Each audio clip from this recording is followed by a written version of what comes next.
Du wurdest als Kontrahent ausgewählt, um dein Zauberhaus in einem tödlichen Kampf gegen 2 rivalisierende Zauberschulen zu vertreten. Deine Gegner sind furchterregend. Ein mächtiger Zauberer der Newtonitz-Schule hat einen Zauberstab, der Menschen in Fische verwandeln kann. Sein Zauber wirkt jedoch nur in 70% der Fälle. Eine sogar noch mächtigere Zauberin der Leibton-Schule hat einen Zauberstab, der Menschen in Statuen verwandelt. Ein Zauber, der in 90% aller Fälle funktioniert. Die Lose werden gezogen und du wirst auserkoren, den Anfang zu machen.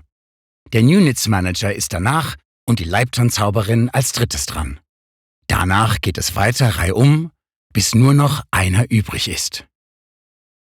Die Regeln für Magierkämpfe sind streng und wer seinen Zauber spricht, ohne an der Reihe zu sein, scheidet sofort aus.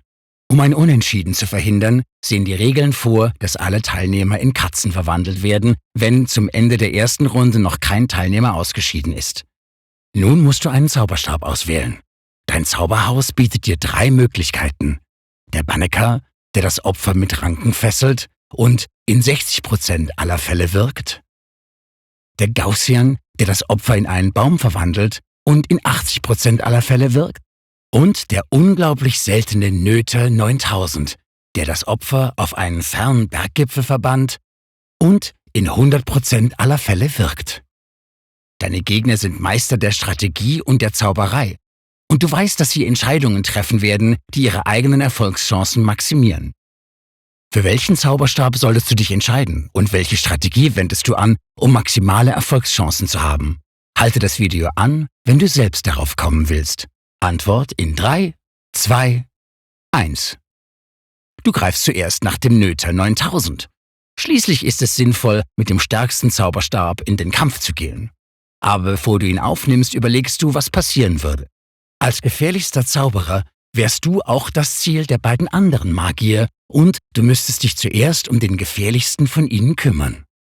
Danach besteht jedoch eine 70%ige Chance, dass du von dem verbleibenden Zauberer niedergestreckt wirst.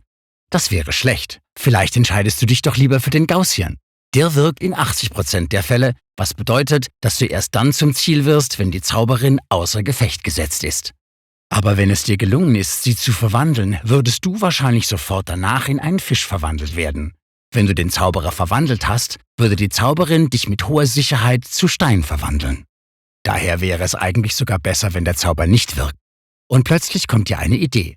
Was wäre, wenn du den Gaussian nimmst und dann absichtlich verfehlst? Dann wartest du darauf, dass der Zauberer die Zauberin angreift und du hättest eine 80%ige Chance, gegen den Zauberer zu gewinnen. Das ist eine gute Idee, aber sie hat einen Haken. Der Zauberer könnte auch seinen Zug aussetzen und die Zauberin, die weiß, dass sie etwas tun muss, um nicht in eine Katze verwandelt zu werden, würde einen von euch angreifen.